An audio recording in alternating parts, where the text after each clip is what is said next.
ค่ะแล้วก็จะมาทอดไข่โตกัน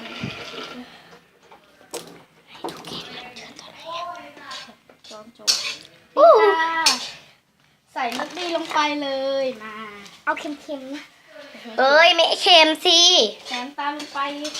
อยากเห็นตากล้องแล้วใช่ไหมคือพวกเราทั้งหมดแล้วแหละ น้ำตาลเดี๋ยวผัดกรอบอ้าว ฮู้ฮู้ ทำแบบเปิดยาก นี่คือห้องครัวนะคะ บ้าไม่ได้ ไม่ได้ไหมหรอกค่ะคุณเอ๊ค่ะ เอาแบบหวาน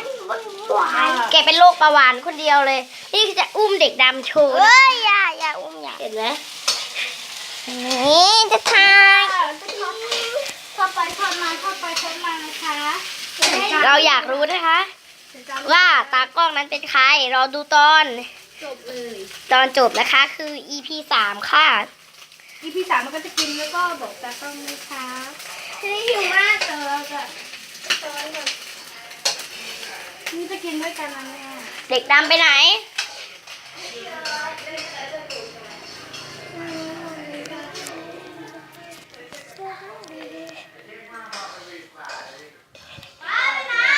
ไม่ได้ไปไหนค่ะ นี่คือตากล้องชื่อฟ้านะคะ เป็นคนร่วมงานที่นี่ค่ะ วันหยุดวันนี้วันพฤหัสแล้ว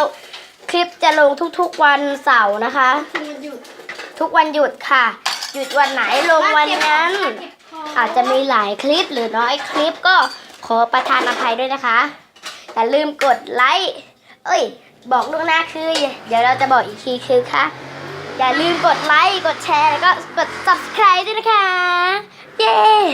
ถ้าชอบคลิปนี้ถ้าชอบ